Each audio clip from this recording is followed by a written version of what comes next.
Welcome to this modern Indian lecture series. In this lecture, we are going to take chapter 2, Indian States and Society of the 18th century, and this is the part 5 and the last section of the chapter 2 that has been taken. I am following sequentially Bipin Chandra. In this lecture, we are going to take social and economic conditions of the people, and this is the last of your chapter 2. Moving ahead to this lecture, I will request you to please go through this video till the end so that you will have a complete picture of it further. I will request you to please subscribe this channel. This is a new channel. I really need your support. So first we have to understand that in the 18th century our we were moving towards the British era, and the Mughal were declined, and your Marathas were declining, and also all those things were happening. When we keep keen eye on those things, we will see that they all were dependent upon traditional things. Okay, there was something called modernization. Yes, there were in if we see in the Tipu Sultan case in the south also, yes, it happened like they started to train their troops on the western things, but it was complete negligible when it will be compared with the western developments. Okay, so that was one scenario. We were lacking behind the technology. Okay, we were lacking behind the technologies. Science, we were not good at science. We were very bad during those era. Yet our ancient time is completely filled upon science and all mathematics. We were dependent upon those things. But in this era, in this period, in this 18th centuries, and during this whole period, it was like we were living on the traditional things, religious things and all. That was not logical presence. Okay, so that was one drawback for this society during that time. Okay, that thing mentioned in this slide. So India failed to make progress economically, socially, and culturally. Economically, how? That we were exporting the product and importing less thing. See what happens in economy also. When you are exporting something for the economy, it is always good, and when you are importing something, that is a liability. Okay, so that is not good for the economy. But in the case of India, we had trade surplus with all over the world. When we take for our whole country trade, it was trade surplus. It means like we were exporting more than the imports. Okay, so that is good for India. But actually all those money, all those interest, all those benefits was going to British, not to the Mughals and all. Okay, that the kings and all, and even the local people like the peasants and all were depressed. Those things going to the chief things. So in that scene there was two divisions were present. Okay, two divisions were present. In one section there was complete rich. In complete rich means like luxurious life, and in the other section there were complete poor, like in that they had very difficult for getting two times of food in a day. That kind of situation was there. It was not like their middle class family kind of things. Right now we have something called a middle class family where they used to live middle, like they used to get a sustainable thing for a whole of their life. So that kind of situation was not there. It was like either you will be extreme rich, either you will be extreme poor. Okay, so that was the only two scenario. So that thing has been mentioned in this slide. We'll go through it. So India failed to make economically, socially, and culturally. How culturally also we will see in the coming slide. Okay, so increasing revenue demand of the state. What happened? The revenue was increasing, demand was increasing. So that was one thing, but the benefit was not reaching to the poor. Operations of the officials, the greed, the rapacity of the nobles, revenue farmers, jamindars, counter marches of the rivals, armies, and etc. So these corruptions were present, that the revenue that were being earned, the revenue that were being generated, that was not reflected, that was not the benefit was not reaching to the poor. Like right now what happens, like if government is earning much, if government has a much profit, so what they used to do, they used to provide those benefit, the government schemes used to provide those benefit to the poor people, by giving subsidies and all on the LPG subsidy, or different kind of subsidy they used to provide for the poor people to maintain those things. Okay, so that was not reaching to the poor. So that is mentioned, like the increasing revenue demand of the state and the operations of the officials, the greed, rapacity, the nobles, the jamindars, they were not sending those benefit to the poor. Okay, so that was one situation over there. India of those days was a land of contrast, that I've mentioned, that either there will be extreme rich or there will be extreme poor. So the extreme poverty existed side by side with extreme riches and the luxury. On the one hand, there were rich and powerful nobles steeped in luxury and comfort, and on the other side, the backward, oppressed, impoverished peasants living, even though the life of peasants were better than the peasants of during the 19th century. So what is this point? I will tell you. See, during this 18th century, that is from your 1701 to 1800. Okay, during that period, that was kings were there and all. In the 18 and in 19th century, we will say British will come, how the Bengal will fall and all. Bengal will fall, Maratha will fall, and then we will have a whole control over the region. Okay, so that is one section. But when we compare that 19th century, when the British was ruling and when the kings were ruling over the India, peasants were more comfort in the Mughals time, not during the British East India Company time. Why? British East India Company was a commercial thing. They were not a government. Like the king was there, who for? King was there to rule on the people. East India Company was not for the people. They were just for simply a private company was there. Yes, they were backed by the British government, but they were a private company and they were earning profits. They were only thinking about the profit. They were not caring about the peasants, what is happening to the people, what is the famine, what kind of famine is there. We don't care. We want our profit. That's it. They have that motive only.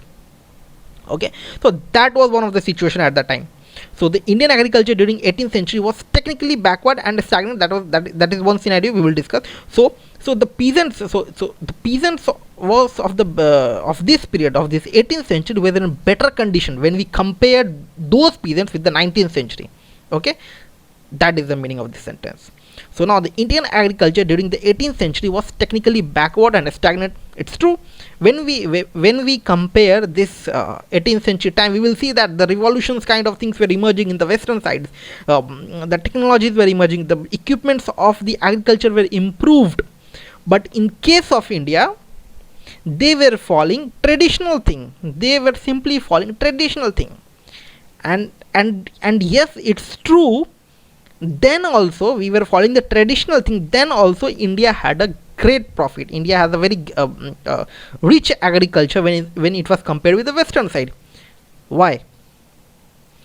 The reason behind the man present in the labor present in the agriculture was very high. And right now also around 40 to 50%, even more than that, people are employed in agriculture section. Like even if a piece of land required 2 people, around 5 to 6 people are working on the same land. And that's why this kind of things, that the number of labor were more, and thus they were able to compare that product with the European things. But it's true where we were technologically backward when we will compare with those with the western side. We were not giving attention to the science. We were not giving to the attention to the discoveries, inventions and all. We were simply living in the traditional equipments and all. Okay, so the Indian agriculture during the 18th century was technically backward and stagnant. Whatever we following from the long back, they were keep following it. So further techniques of the production had remained stationary for centuries. They make up their technical backwardness through their hard work. That's what I said. For a piece of land, if it's required 1 person, whole family was working on the piece of land. And thus this technical backwardness was covered by their hard work. And yes, India is a land of a great monsoon and all, so they were getting rainfalls. And when compared with European side, yes, European sides also will get the rainfall, but it's like India will have every kind of season. So winter fruit, summer fruit, so all kind of things were present there. So that is one benefit for the India. And another was that the hard working people, and hard working people means true, they are hard working, they were hard working. So that is one truth. But the number of labor present in the land was also high. There was adequate land present, but they never get their hard work result. Yes, it's true. Yes, when we compare that hard work with the kind of area we have, the product was less, as their produced were used to support rest of the other society. That's what the when farmer produces, then we people, then the rich corporates who are not working in the field, they are sitting in their bungalow, they are getting food. It means what? The peasants who are working in the land, they are the one who provides them food, who are the responsible for the food. That support, that's it means like they used to support rest of the other society. The farmers used to support the rest of the other society, like today also it used to be. Okay, his own reward was a miserably inadequate. That when we compare that, the farmer who is producing that food and the rich who is eating that food, farmer will not be rich, farmer will be still in the poor condition, and this person will be in luxury condition. So that's what it's like. Still the farmers were in the inadequate position, miserably inadequate position. So the state, the jamindars, the jagirdars and the revenue farmers tried to extract the maximum amount from it, just they want to suck their blood. So this was true of the Mughal state of the Maratha or the Sikh chiefs or the other successor of the Mughals. So it continued for all the states. So, but yes, when we compare the peasants with the Mughal times, with the Maratha times, with the Sikh times, with the Rajput times, with the Rajput rulings and all, they were in very good condition with the British time. Okay, now we will move towards the trade, how India will go for the trade surplus and all. So when we see India had a very good monsoon, India also have number of labors, the cottons, the indigo, for which the India was famous. All those things used to be exported from India, and India always had a trade surplus. Okay, India has a trade surplus, but the benefit was not reaching to the peasant. Okay, so that was one condition. So moving ahead, trade. So the Indian villages were largely self-sufficient and imported little from outside. As I have said, export was more, import was less. We were less dependent upon them. And yes, on this trade surplus was balanced by only one thing, that India buys more of the gold, diamonds and all from the other nature. So India was known as a sink of precious metals. Okay, precious metals. India was known as the sink of the precious metals. Where is it? Okay, so India was known as the sink of the precious metals. So extensive trade within the country and between India and other countries of Asia was carried under the Mughal, and India imported these following items. So these are the countries like from the Persian Gulf, Arabia, China, Tibet, Singapore, Indonesian islands, Africa, Europe. So from these regions, from these continents, states, the countries and all, we used to export and import the products from them. So India imported pearls, raw silk, wool, dates, dried fruits, rose water from the Persian Gulf. Okay, and the coffee, gold, drugs, honey from Arabia. It was not like that we don't have a coffee, we also have a coffee, but we used to the kings sometimes used to get imports from them. So it was because to just overcome all those situations or just to maintain trade relation with other countries. So those kind of things were being promoted at that time. So like the gold, musk, woolen clothes from Tibet, it was used to be get poor claim is nothing but the bowl and used to be made, white things used to be made from the China. Okay, so tin from Singapore, spices, perfume, Iraq, and the sugar from the Indonesian islands, ivory and the drugs from the Africa, still from the elephants, ivory and all that is expensive, but right now it has been banned. But yes, these were being imported. Woolen clothes, metals such as copper, iron, lead, and the paper from the Europe. So these were the main things, main attentive import things that we used to get from different regions. Okay, and India exported following items: Indian cotton textiles, famous all over the world from the excellence, were in the demand everywhere. India also exported silk fabrics, hardware, indigo, saltpeter, opium, rice, wheat, sugar, paper, and other spices, precious stones, and the drugs. So these were the things that we used to export, and these were the things that mainly that we used to import. Okay, that was not much important, but yes, these things can become in your match the followings and all. Okay, now one thing, India from the starting was self-sufficient for the handicrafts and the agricultural products. Yes, it's true. India used to export their products for the outside nations. They used to get a product from our nations, and we never like severely used to face shortage of those things. Yes, we face famines and all, but it was not like during that happened with the British time. Okay, it was make up, and even the king used to give some relief when this kind of situations happen. Okay, so India was the whole self-sufficient handicrafts and agriculture products, and it did not import foreign goods on a large scale. Further, industrial agriculture market was steadily abroad, that in the far distance, and consequently it exported more than it imported. Okay, so it was like trade surplus, and its trade was balanced by the import of silver and the gold. Okay, so when you are exporting that number of products, so you have to be also import something to maintain trade relation. That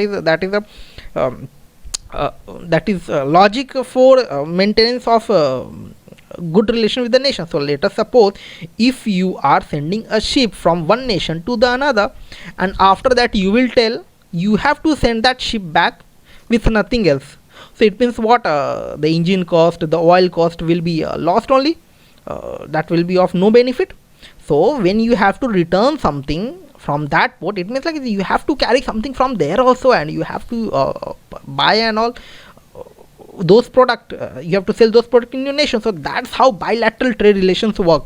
Okay, so what I'm trying to say, let us suppose this is a country A and this is a country B. Let us suppose this is India, and let us suppose this is Africa. Okay, and now India has to buy, let us suppose, elephant ivory from this Africa. So he will send his boat to country B. Now this boat has to return. This is a boat of India, so this boat has to return from country B. Now what do you think? This boat will return a vacant? No. Now they will buy something from this area, and they will sell those product in India. Okay, so in that case what they will do, they will take gold from Africa, and then they will sell that gold in India. Okay, that's how bilateral trade works. Okay, so the benefit and all. Okay, so India was known as a sink of precious metals due to continuous disruption through various rulers, robbery in the land route, especially the road between Delhi and Agra. That route was famous for this plunder and all, and that's why we have seen that Nadir Shah, who has taken a peacock throne, Shah Jahan peacock throne, and the Kohinoor diamond and all. Okay, so that happened, that those routes were famous for those plunder and all. Okay, and after that those routes were famous for those plunder, and also the people, the traders used to move to the sea route. That was the safe thing. Okay, so the traders started to choose the sea route instead of land route. Sea route expanded over land trade through Afghanistan, and the Persia was disrupted as they choose. So these area were disrupted as they went, as they tried to go through the sea route for the trade and all. Okay,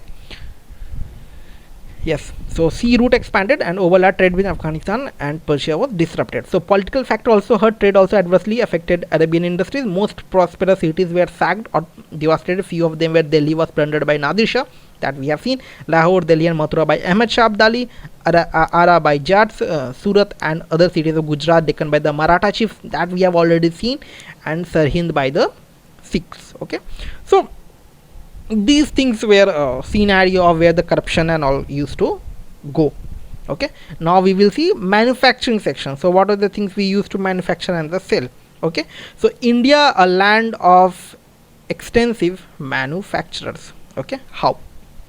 And yes, kings were very great. They used to read newspaper of the Europeans and all. They used to sing, they used to create music, they used to create architecture, they used to learn different languages. They, so that kind of things were present, diversity was present during this time. Okay, so Indian artisans during decline of the Mughal era phase and after that all well enjoyed fame all over the world over their skill, and India was a large scale manufacturer of what? Cotton and the silk fabrics, sugar, jute, dye stuffs, mineral and the metallic products like arms, metalware, saltpeters and oil. So these things were common things for the India was famous. Okay, so the important center for the textile industries were Dhaka and Murshidabad in Bengal, remember Bengal, Patna in Bihar, Surat, Ahmedabad and Broch in Gujarat, Chanderi in Madhya Pradesh, Burhanpur in the Maharashtra, Jaunpur, Varanasi, Lucknow and Agra in Uttar Pradesh. So basically, so like Multan, Lahore in Punjab, Masulipatam, Aurangabad, Chikakul, Vishakhapatnam in Andhra Pradesh, Bangalore in Karnataka, Coimbatore and Madurai in the Tamil Nadu.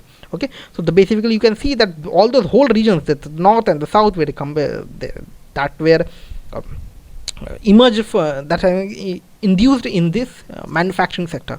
Okay, Kashmir was the center of woolen manufacture, shipbuilding. One more thing that was important that you have to see, we were expert in shipbuilding. Okay, so it has been said that even Britishers have learned how to make ships, what kind of technologies we are using in that ship. So they used to learn from our shipbuilding things. So that's why some historians have an argument that 18th century was not that much weak in the sense of technology and science as some historians used to show it. Okay, because of these conditions and all. Okay, so the it was told that the Indian taught the English far more than they learned from them in the case of that boats. So further Europeans bought many Indian ships for their use.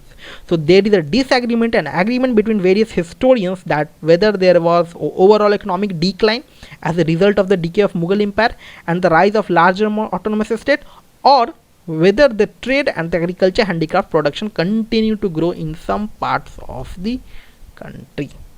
Okay, so yes, for my view, yes, India was a good condition in the manufacturing sector, but you have to give another side of it, as the benefit was not reaching to the poor.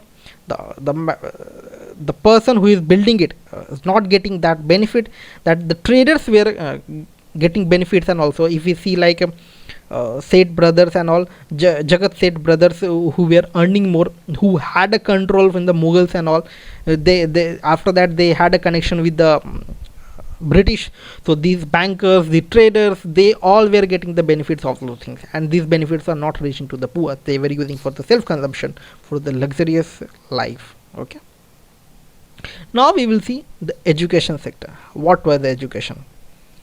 And that's what we used to see even today, that government policy is like we have seen that a Beti Bachao and Beti Padhao. Okay, so save female infanticide, so save female child if you don't have a female child to whom your son will marry. So those kind of things still are there, and these are coming from long back. And how it emerges, why female used to be taken as a less energetic kind of things, why from where it started. So it started actually from a dowry, from where the dowry came. So that emergence of this female infanticides and save female and all those things emerges from that time only.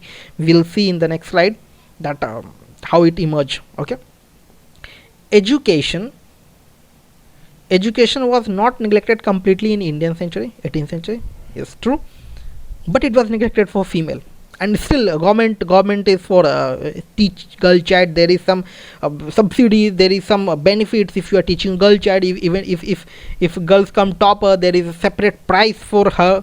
So that government still tries to promote educate your girl. So see, this thing is coming from long back, and we are still holding it, and we are still trying to improve our society. We are still trying to pull our society from this thinking. Okay, so but it was traditionally and out of touch with the rapid development of the West. The knowledge of them was confined to literature, law, religion, philosophy, logic, and excluded the study of physics and the natural science. Here we lagged. As we have seen, the Western were in the search of searching new countries, India, and by mistake they found America. So those geographical things, they had the knowledge, India didn't have. That's why Mughal allowed British to come and work in India. They were not aware of what they have done in the Western. If they knew, they won't allow them. They were merely thinking them what this private company, they are merely a company, they are not going to rule India. And why they were thinking like so? Because they were not aware of the Western sides, what they have done there. It means what? They don't have a knowledge about the geography. We lagged behind it. They lagged behind it. And they believed on ancient learning. They were not living in the modern things. They were not living on the science and all. So the center of higher education was spread throughout the country, which were financed by the rich jamindars, rajas, nawabs, and their children were used to study there. So among Hindus, higher education was based on Sanskrit and was mostly confined to Brahmin. Persian education was based on the official language of time, was equally popular among Hindus and the Muslims. They used to read, but mostly those things were confined to the rich families, or even for the poor that used to Sanskrit and all. But female were mainly ignored. Even from the rich families, very less females were being educated, or were provided education. Okay, so the Hindus were getting education from towns and villages school, where Muslims were used to get from the mosques, so the Maulvis. Okay, young students were taught for reading, writing, and arithmetic, mathematical calculation. It was mainly confined to the higher caste peoples only, but yes, they were lagged behind in the study of science. So interestingly, average literacy were higher than the British era. Again, here one more thing. Okay, as I said, what as a condition of the peasant during the 18th century was down, but when we compare this situation with the British time, it was good. Same thing here. Education during this 18th century was not good, but when we compare this education from this British time, it was very good. Okay, so that's what it tried to say. So teachers were treated with a very high prestige in the society. A bad feature of it was that girls were seldom given education, exception to some women of the higher classes. So that's what the scenario of your education system of 18th century. Now social and the culture life, that is the last section of our lecture of chapter 2. Moving ahead, we'll see. Okay, now the society of this 18th century was very complex, and still we are holding that. How? What? We studied from chapter 2 from the starting only, Hindu, Muslim, Sikh, Rajput and all. Okay, Hindu, Muslim. Okay, two section, but actually within these two also there were multiple divisions. Even they were not united. Okay, we will understand. Yes, you are Hindu, you are Muslim. Now will be united and will fight together. How you will be united? You are not going to be united, because within that also there was a division, and this happened with the both case, even in the Hindus, even in the Muslims. Thus they lagged behind the sense of unity. And now one more thing, today for India, if we see, it is a diverse nation. Okay, it is a very diverse nation. But at the end, with that diversity, with the Hindu, Muslim and all, and within Hindu also there are lots of division. Within Muslim also there are lots of division. We are united by a country, India. Okay. During that time, there was a no sense, there was a no definition, there was a no sense in the people, something called as a nationalism. They don't know about nationalism. They were not knowing about that we are a part of India. There was no something border, no borders and all were present. Okay, so they lacked the patriotism feeling, they lacked the nationalism feeling, they don't have their own unity, and thus, due to the lack of unity, they came under the control of British. Okay, so that was the overall, whatever the things we are going to discuss, that is the overall structure of the society of that time. Okay, the social and life of the 18th century was marked by the stagnation, the dependence on the past. Our parents did, our king did, our god did that one. We depended upon all those things. There was a cultural unity, but there was no uniformity of culture and social patterns all over the country. Even the Hindu and the Muslim did not form two distinct societies. They were further divided between the religion, region, tribe, language, caste, even more than that. Okay, further the life and culture of upper class was different from the lower class. So among that division of your Hindu and the Muslim, within that also there was a division of upper class and the lower class. Okay, within that also there was a division. And yes, there one good thing was for that 18th century, it was a sovereign.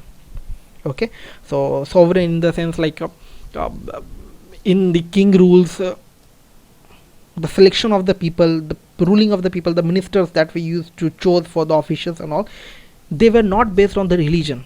Okay, even the Muslim ruler hired Hindu king at the higher post. Even the Hindu ruler had the Muslim at the higher post. So it was like, for that scenario, if we see, they were culturally united. One more thing, in the villages, they were fully united. Like they used to celebrate different festivals and all. Muslims used to celebrate Diwali, Holi, Hindu used to celebrate Eid and all. So these are not bookish things. These are not scientific. Like in the movies and all, we have to celebrate Holi. Everybody should come Holi. Muslims should also celebrate Holi. Hindus should also celebrate Eid and all. We used to read and understand like these are bookish things. No, these things were happening during that time. Villages were like that. Even today also, in some villages you will see those kind of scenes and all. Okay, you may not find, but yes, true, it was there in the 18th century. They were completely united in the villages thing. Because why it was there like that? Because all were peasants. They all knew that one day they will come and they will take the revenues and all. They will take Chauth and Sardeshmukhi. The land were united. Even let us suppose if famine doesn't happen, if the rain is happening, if someone is not well, Hindu people used to help the Muslim people that let's do, I will take care for the today's let us suppose if a storm happen, if your mango fall down, I will choose you, I will give it to you. So those kind of things, friendship kind of things were happening during that time. Okay, but yes, the society was divided, multiple division was there. The higher classes in the Hindu were headed by the Brahmins and monopolized like social prestige and privileges.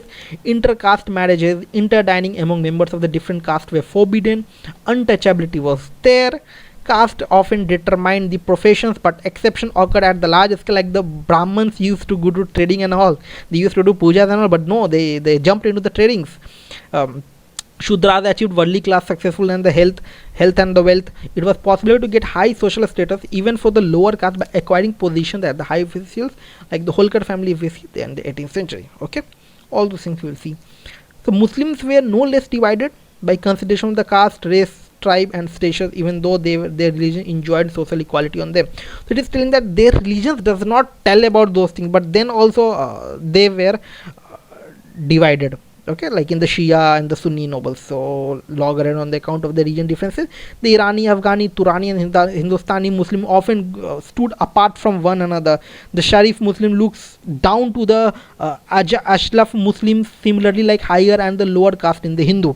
So that kind of scenes were present in the both regions, both religion, Hindu also, Muslim also. Hindu have a lower caste, upper caste. Muslim had also a lower caste and the upper caste. They also had untouchability kind of thing in Hindu also, in the Muslim also. Okay, so that thing was there in the 18th century. That was the social structure. Okay, so in 18th century the system was mainly a patriarchal. Yes, for the south we will see some of the regions that have a that was based upon the matrilineal line, but yes, overall if you see, that was the patrilineal only. So like the hereditary of the name will be taken from the father's name. Father will be the head of the family, mother will not be the head of the family. So but in the south if you see, some of the regions will have where the name heading used to take from the matrilineal side. So those things were there, but the most of the scenario it was like patriarchal, inheritance through male line.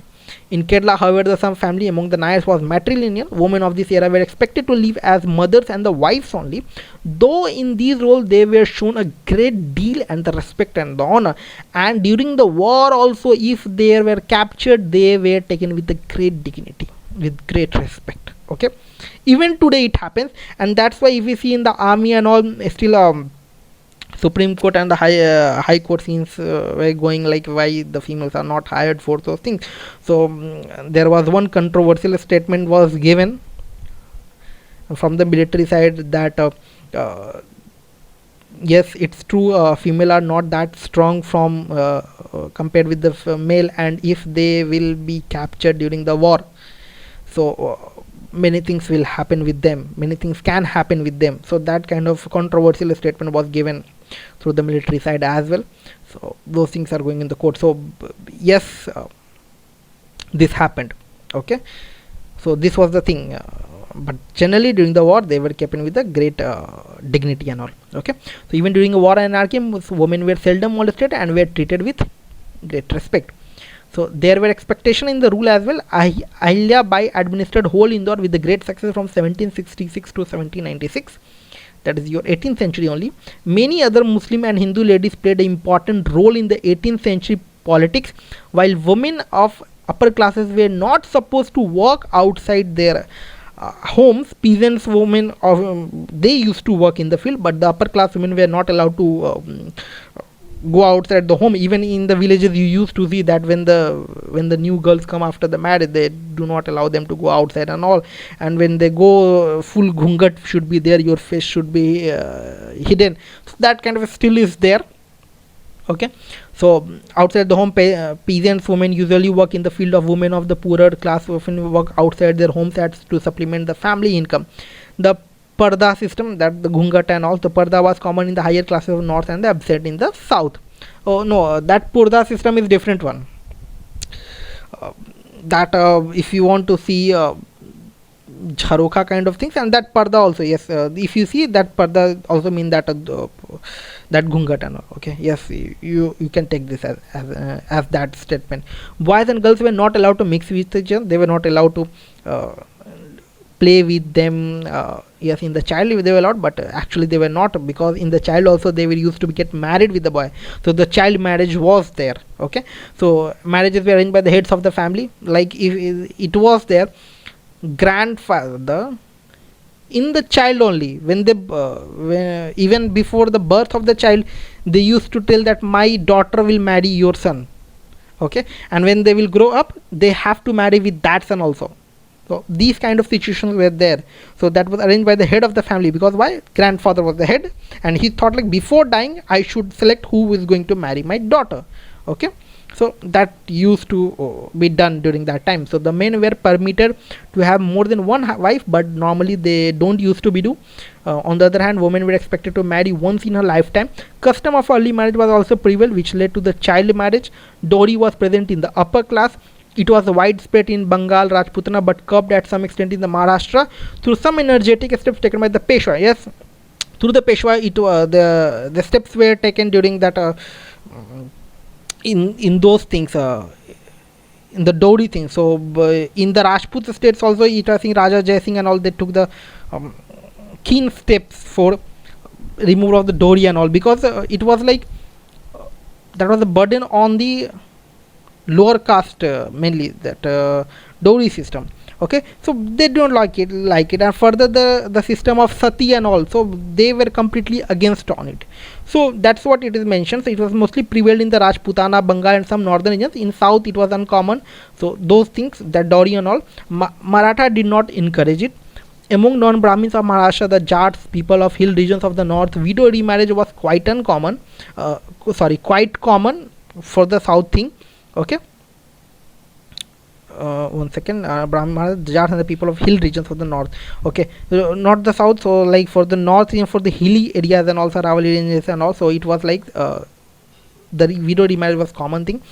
Women were expected to renounce all her pleasure of world and serve selfishly with the members of the husband family. Even today, if you see that we called as a housewife, that means that thing only, that it has to renounce all of those things and selflessly she has to work for your family.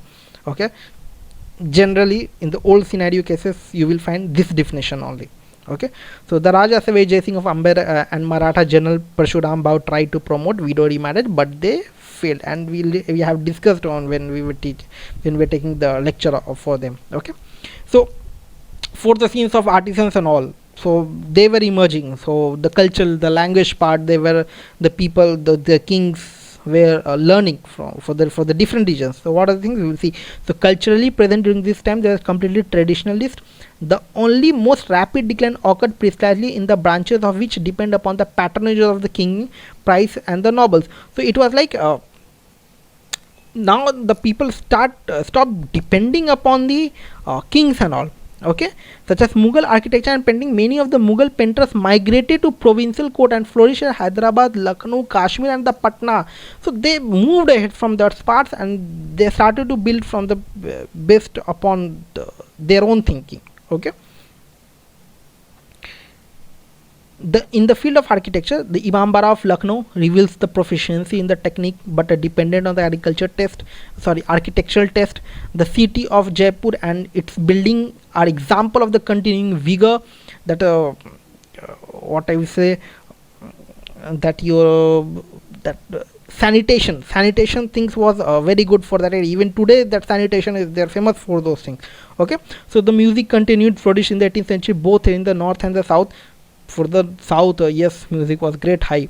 Further, poetry lost its touch with the life. So if you see, the earlier poetry was based upon the natures, the trees, the environments and all, but laterally they completely declined and they started to take upon the forms of the gods, the kings. They used to treat kings as the god and all, the only one thing. So that thing declined. So that's what it mentioned, that the poetry lost its touch with life and become decorative, artificial, mechanical, and traditional. Okay, the content reflected the spiritual life of patrons, feudals, and nobles, and the kings. So they moved towards the spiritual things, not the natures and all. Okay, the noteworthy feature of the literature in the 18th century was that the spread of Urdu language and the Persians and all those things were increased. Urdu language became the medium of social intercourse among the upper classes of northern India. Further, Urdu shared the weakness of literature for other Indian languages. So even today, if you see some big person comes into the shows, the reality shows and all, they used to tell in the Urdu words. They used to tell Urdu words to show them as a upper caste and all, and that's from there these things were picked. So from that time only upper people used to learn those Urdu things, Urdu words and all, and that's why even today you will see. So if they want to show some upper things, some great what I will say, that I'm very rich family or those things are not correct. I will say that I'm very sophisticated kind of things. I'm very disciplined. Yeah, disciplined. So in that case they used to they use the word Urdu and all. Okay, from these from these mental things it has been picked and still it is continuing. Okay, so it produced brilliant people like Mir, Sauda, Nazir, Mirza Ghalib, a great genius in the 19th century. Okay, so this was all about the social structure, and this is the last thing that we are going to discuss for the chapter 2. So yes, there was a Malayalam literature revival also happened, especially under the patronage of Travancore under the ruler Martand Varma and the Ram Varma. Ram Varma is the successor of Martand Varma that we have discussed. In the 18th century, Kerala was witnessed the full development of Kathakali literature, drama and dance. The Padman Bharpuram Palace, Kerala, with its remark that is in Kerala, that architecture in the Kerala only. In the, I think in the section part 2 or part 3 we have discussed about Kerala, where we have discussed about Martin Verma and the Ram Verma. Okay, that was constructed in the 18th century. Tomanwar was one of the exponents of the Sitar poetry in Tamil. He protested against the abuses of the temple and the caste system that were happening during that time. What were the abuses happening during he was against it. In Assam literature that flourished during the home kings, that will be taken in the medieval and all. So here Ranja was composed during that time. Varisha, a romantic epic of the Punjab. The main weakness of the Indian culture lay in the field of science. Yes, it was true. From that time only we are telling, in the science we were behind. Throughout the 18th century, India remained far behind the West science and technology. For the last 200 years, Western Europe had been undergoing a scientific and discoveries. On the other hand, we were not giving attention to it. So on the other hand, Indian, who had in the earlier ages vital contribution to the field of mathematics, natural sciences and all, we all forget. We were living the traditional things. We were telling that still we are telling that our we Indian developed zero. How much times we will call that? Everybody knows. Yes, it is very proud to tell that we are the one who invented zero. But still repeating those things is not giving to you to prove yourself that you are great. Yes, it has been invented, and yes, all the mathematics is running on that only. But what you are doing now? Nothing. You are just repeating historical data. Historical data is not historical. Yes, it is helping us. Okay, what you are doing at present? Nothing at that time. That's the point. Okay. So the Indian man was still tied to the tradition. Both the nobles and the common people were superstitious to a high degree. They were completely ignorant for the development of West scientific, cultural, political, and economical. Only some rulers paid attention to the Western advancement, weapons, military training. Although some approach towards advancement in the technology was made, but it was negligible when we compare to the Western side. Like yes, something was there, some improvement was going on, as some little country a connection was there with the Western things and other countries with the trade and all, as we have discussed. But whatever the things we were learning, that was very small. Friendly relation between the Hindus and the Muslims were healthy features of the life of 18th century India. The alliances of the different nobles and the chiefs were seldom based upon the religion. As I said, India was secular. Remember this point, I have repeated in every part of this lecture. Yes, during that time India was secular. Today also, I am not telling today is not secular, but yes, during that time also India was secular. The alliances of the nobles and the chiefs were seldom based upon the religion. Their politics were secular. The mutual relation between the Hindu and Muslims, they were brothers among brothers. This was particularly true for common people living in the villages. So in the villages, in the case of the villages, it was more intense. Hindus writer often wrote in the Persian, while the Muslims writer wrote in the Hindi, Bengali, and the other vernaculars, often dealing with the subject to the Hindu social and religion, such as Radha, Krishna, Sita, Ram, Mahabharata, and also they used to, even the Muslim rulers, Muslim writers used to write all those things. Okay, they were giving attention to those things, and Hindu used to read their Urdu and all. Okay, so the further development of the Urdu literature and the language provided a new meeting ground between the Hindus and the Muslims.